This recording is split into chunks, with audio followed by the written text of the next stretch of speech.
ये जिसे कह सकते हैं। और अब्बास सिद्दीकी साहब इस वक्त हमारे साथ हैं, जोरदार तालियों के साथ उनका स्वागत कीजिए। अब्बास सिद्दीकी साहब से आज हम कई सवाल करेंगे, उनके ऊपर जो आरोप लग रहे हैं वोट का कोर्ट में, उन आरोपों पर उनसे जवाब मांगेंगे। पहला सवाल आरोप से नहीं, सिर्फ सवाल से वोट का कोर्ट में 4 चरण के जो मतदान हुए हैं उसके बाद अब आपको क्या स्थिति लग रही है बंगाल की? देखिए, मेरा मानना है जहाँ 4 दफा वोट हो गए, अभी संयुक्त मोर्चा जो हम लोगों ने गठबंधन बनाए हैं उसका रिजल्ट अच्छा है। बीजेपी और टीएमसी से आदमी लोग मुंह घुमा रहे हैं, संयुक्त मोर्चा से आदमी जीत गए। पर वोट का कोर्ट में आप पर लोग ये सवाल खड़े कर रहे हैं कि आपने कहीं गलत लोगों से हाथ तो नहीं मिला लिया, आपने ऐसी पार्टी से हाथ मिला लिया जिसके बड़े नेता 4 चरण बीत जाते हैं उसके बाद तक यहाँ पर प्रचार के लिए नहीं आते। देखिए, बात दरअसल 2011 की बात, यहाँ दूसरा कोई विरोध पार्टी को सही से काम करने नहीं दिया। जब गाँव में आते थे या घूमने आते थे, किसी को देखने आते थे, किसी के बात जानने के लिए आते थे, उसको भी करते थे, उसको भगा देते थे, इसीलिए 4 लोग नहीं आ पा रहे। तीसरा बात है, हमने जब पार्टी बनाई इंडियन सेक्युलर फ्रंट तब हमें बोले थे कि कोई अपना नहीं, कोई दुश्मन भी नहीं, जिसको जरूरत है हमारे साथ हाथ मिले उसके साथ हम रहेंगे। मगर ममता बनर्जी को तो पहले हम बोले थे कि आपके साथ अगर आप 44 सीट देंगे तो बाकी जगह आप हेल्प करेंगे। फिर किसी टाइम बाम ने जब हमको दोस्ती के हाथ बढ़ाए तो मेरा भी ये मानना पड़ता है, ये इंसानियत है जो उसको हेल्प करना चाहिए। और किसी को उठाना और गिराना ये तो वोटर्स के हाथ में है। अभी 10 साल में जितना अम्फन घोटाला हुआ, कोरोना के टाइम जो चाल घोटाला हुआ, और जितना कभी ये झूठा केस नबी को फंसाया, करप्शन हुआ, काट मनी हुआ, इससे आदमी बहुत खफा है। इसीलिए जब हमारे नया गठबंधन हुआ है तो आदमी ज़्यादातर लोग हमको जो लोग जानते हैं, विश्वास करते हैं, जाति धर्म त्योहार मजहब का लोग विश्वास करते हैं, वो लोग हमारे मुंह की तरफ देख के वो लोग विश्वास भी कर रहे हैं। इसीलिए संयुक्त मोर्चा की तरह अभी आप पर भरोसा कर रहे हैं। आप पर सीटें सबसे कम है इस पूरे गठबंधन में अगर देखें बड़े दल के तौर पर, लेकिन जिनके पास ज्यादा सीटें, मैं सीधा सवाल आपसे कर रहा हूं, राहुल गांधी के पास इतनी सीटें हैं पर राहुल गांधी 4 चरण के मतदान बीत जाता है, उसके बाद वो आते हैं, एक रैली करते हैं और चले जाते हैं। आपको नहीं लगता आपने एक ऐसे गठबंधन को सहयोगी को ले लिया जिसको उतनी चिंता नहीं है, उतनी फिक्र नहीं है जिस तरीके से आप लगे हुए? एकदम सही बोला, एकदम सही बोला। ये भी तो हमको कभी कभी मजबूर करते हैं कि क्या बात है। तो बिहार का मसला जब सामने आते हैं, सब कुछ वहाँ भी लिए थे 10 दिन पहले, चुनाव खत्म होने से, चुनाव चालू होने से 10 दिन पहले कुछ खत्म करके चले जाते हैं। देखिए, बात दरअसल दक्षिण बंगाल में कांग्रेस के जहाँ जहाँ भी कैंडिडेट खड़े हैं उम्मीदवार, उनको भी हम सपोर्ट किए हैं, हम जिताने की कोशिश कर रहे हैं। इसीलिए अगर संयुक्त तो मोर्चा जीत जाए, सरकार बन जाए, तो बेकार जो नौजवान है, बहन है, भाई है, उसको नौकरी मिलेंगी। इंसान के लिए, हमारे पश्चिम बंगाल के नागरिक के लिए हम एक कोशिश कर रहे हैं। तो अगर वो लोग प्रचार में नहीं आ रहे, इससे तो बेशक मालूम हो रहे, फिर क्या प्रॉब्लम है वो लोग तो खुद के बता पाएंगे। मगर बाहर से हम तो सोचेंगे ना कि शायद उन लोगों को जीतने का इरादा ही सही से नहीं है, फिर भी हम दक्षिण बंगाल में जो लोग कांग्रेस का है उनको भी जिताने के लिए हम कोशिश करेंगे। अब्बास साहब, आपको ऐसा तो नहीं लग रहा कि आपने ऐसे आदमी के साथ में दोस्ती कर ली जो पीछे से ममता बनर्जी को सपोर्ट कर रहे हैं और चाहते हैं कि यहाँ से ममता बनर्जी जीत जाए? हाँ, ऐसा भी कभी कभी तो मीडिया में देख रहे हैं, कुछ लोग बोल रहे हैं कि कांग्रेस का ये हम जरूरत पड़े तो ममता बनर्जी को सपोर्ट करेंगे, देख रहे हैं। मगर मेरा मानना है, देखिए, हम अपनी तरफ से दोस्ती का हाथ बढ़ाए हैं, हम एहसान खामोश नहीं होंगे, हम तो काम करेंगे। दूसरा, अगर कोई जीतने के बाद ऐसा करे तो एक पॉकी तो सब खत्म नहीं हो जाएगा, फिर दोबारा तो आएंगे ना।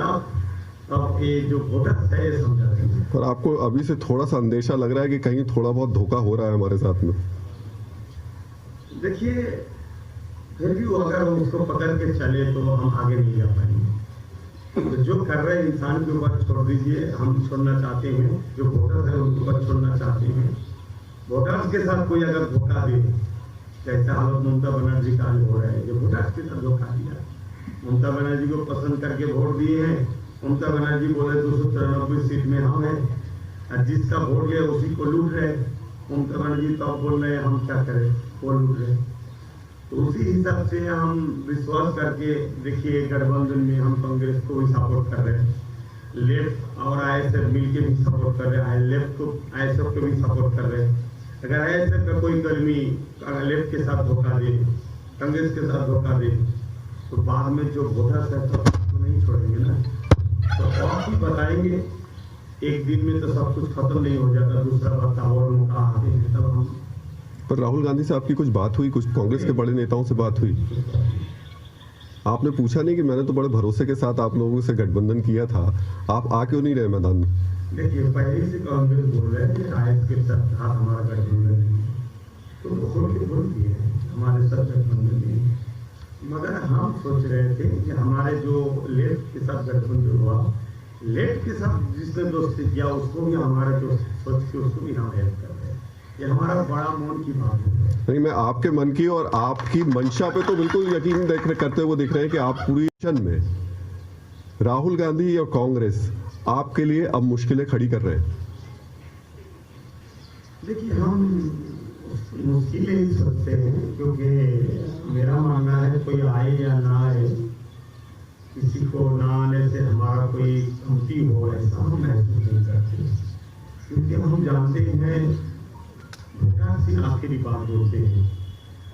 और वोटर्स के ऊपर हमारा विश्वास है। 10 साल में जितना घोटाला हुआ और 7 साल में बीजेपी ने जितना वादा किए थे वादा तो नहीं कर पाए, मगर आपस में भाईचारा वोट खत्म हो गया। इससे हमारा मानना है एक ही अपस्थिति काफी है, इसीलिए हम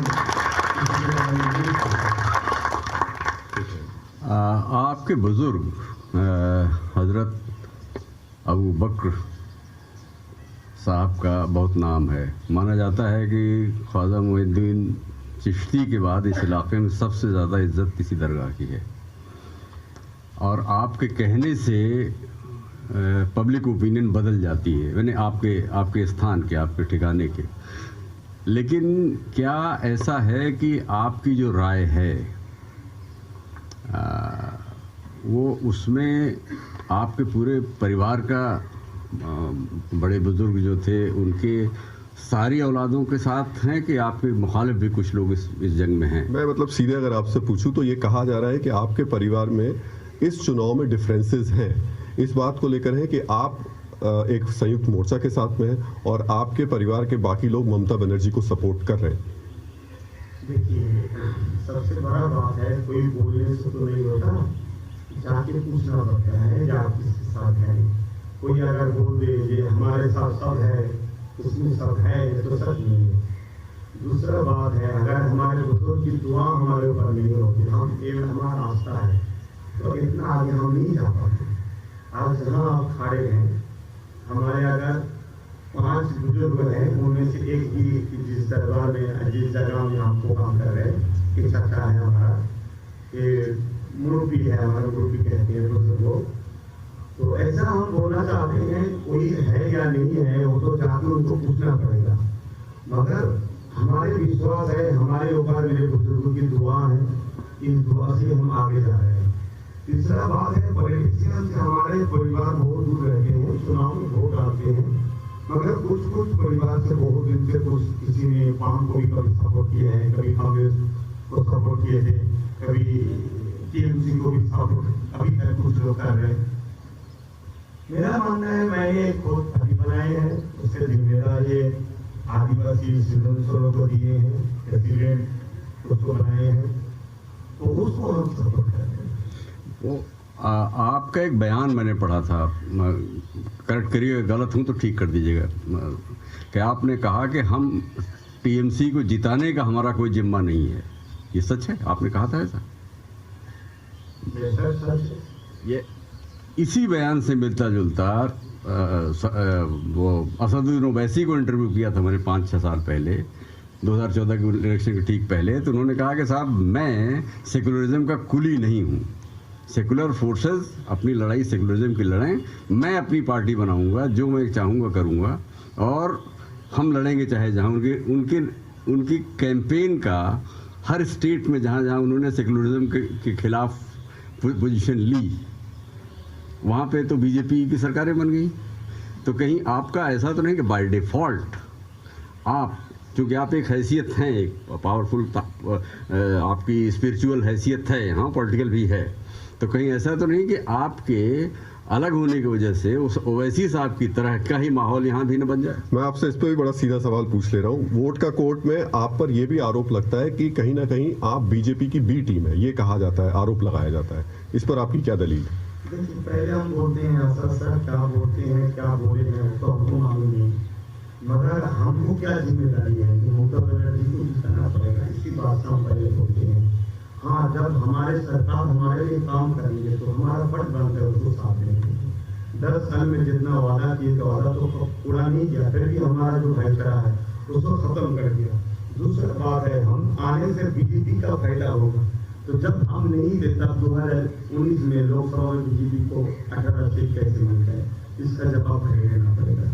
दूसरा बात है, हम किसी के बीटी सीटिंग एटिंग नहीं है, ये जो बोल रहे हैं कौन बोल रहे हैं? टीएमसी लोग बोल रहे हैं। टीएमसी लोगों को मालूम नहीं ममता बनर्जी खुद बीजेपी है, तो अगर बीजेपी का बी टीम है तो मतलब ममता बनर्जी का बी टीम है, इसमें ममता बनर्जी को खुद सुना चाहिए कि हमारा बी टीम है बस। नहीं, लेकिन दिक्कत यहाँ ये आ रही है अब्बास साहब कि इधर आप खड़े हैं, उधर ओवैसी खड़े हैं, मुस्लिम वोट्स कहीं ना कहीं कट जाएंगे और इसमें सबसे बड़ा नुकसान जो होगा वो ममता बनर्जी को होगा। क्योंकि मुस्लिम वोट तो 30% है, सरकारी सबसे 77%, पर डिसाइडिंग वोटर होता है वो, तो बाकी 70% और वोट है। आप देखिए, सिर्फ चुनाव के टाइम में मुस्लिम वोट से बात होती है, चुनाव खत्म हो जाने के बाद उनका नजरी क्या होगा, उनका शिक्षा का क्या होगा, उनका रहने का जगह मकान कहाँ होगा, उनका स्वस्थ रहने के लिए क्या चिकित्सा, ये सब कुछ नहीं सोचते। जब वोट आ जाते हैं तो नेता के पास एक ही आवाज आती है, मुस्लिम वोट डिवाइड हो रहे हैं, मुस्लिम वोट हो रहे हैं। अरे मुस्लिम वोट 27% है, 30% पकड़ के चलिए, और 70% वोट अभी भी है, तो कभी नहीं तो बोलते 70% वोट तुम मत करो, इधर उधर मत करो, नहीं तो बीजेपी आ जाएंगे, ये सब बोल के बंटवारे का जो वोट है, बंटवारा का राजनीति है, पॉलिटिक्स है, यही करना चाहते हैं। ये सब बोल के मुसलमान को बेवकूफ और फंसाने की कोशिश कर रहे हैं। ये आदमी को समझाना चाहते हैं जो ममता बनर्जी का ये पकड़ वोट है मुसलमान, ये ममता बनर्जी ने खरीद लिया क्योंकि इमाम को हटा दिया, घूमता देख के मस्जिद में जाके दुआ कर लिया। अरे जब हम सीपीएम कांग्रेस के साथ गठबंधन किए हैं तो उसमें जब मुसलमान वोट जाएंगे, उन लोगों का 20-20 हमारा 20, अगर 60% हो जाएगा तब तो सरकार हम बना पाएंगे। इसमें बटोरा अपना रहे, जोड़ रहे हैं। पर वो आप कांग्रेस के साथ कर रहे हैं गठबंधन, जिसमें राहुल गांधी आजकल जनेऊ दिखाते हैं और गोत्र बताते हैं और मंदिरों में घूम रहे हैं, वो भी और प्रियंका गांधी भी, तो उनमें और बीजेपी में फिर अंतर क्या दिख रहा है? कौन मंदिर में जा रहे हैं, मस्जिद के वहां जा रहे हैं, तो आस्था की बात है। धर्म के बारे में हम कुछ आलोचना नहीं करेंगे, कोई बात नहीं करेंगे, क्योंकि ये राजनीतिक प्लेटफॉर्म है। धर्म के बारे में चलिए हमारे धर्मश्री में हम बैठेंगे, जब हम पीछे हो जाएंगे तो हम शिक्षा देंगे। ये भैया जनता का एक सवाल वोट का कोर्ट में है कि ये सच भाई आपने खुद बताया कि अपना परिवार से कभी, क्योंकि निजामुद्दीन अजमेर शरीफ के बाद ये दरगाह का बहुत एक महत्व है जो मानते हैं सब लोग, तो आप अचानक जो पॉलिटिक्स में आने का जो सोच है, तो क्या मुस्लिम को सेकुलर पार्टीज वोट बैंक समझते थे, इसके कारण ही आपने सोच लिया कि आपका एक आइडेंटिटी होना चाहिए, एक पॉलिटिकल पार्टी खुलना चाहिए, क्योंकि कभी तो पहले ऐसे कोई चर्चा हुआ नहीं था। देखिए, हम राजनीति में आए हैं और राजनीति का जो सेकुलर पार्टी बने हैं, ये तो हिसाब से नहीं बने, मजबूरी से बने सर, क्योंकि हम एक राजनीतिक प्लेटफॉर्म में थे जहाँ से हम गरीब की पिछड़ा हुआ के पास जाते थे, राजनीतिक प्लेटफॉर्म थे।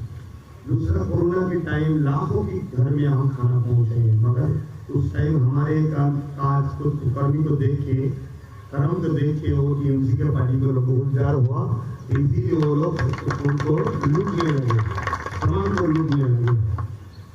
तो मुझे अफसोस हुआ, ये अच्छा काम कर रहे, फिर भी कि ये लोग डिस्टर्ब क्यों कर रहे हैं, ये लोग तो गरीब को नहीं दे रहे हैं, दे नहीं रहे, फिर भी हम तो जा रहे थे ना, थोड़ा कुछ है वाला प्लेटफॉर्म से, फिर भी लूट रहे किस पावर से। तब हमने सोचा इनकी पावर जो राजनीति पावर है, इसी पावर से लोग कर रहे हैं। फिर भी छुट्टा केस में हमारे लड़का को फंसा रहे थे।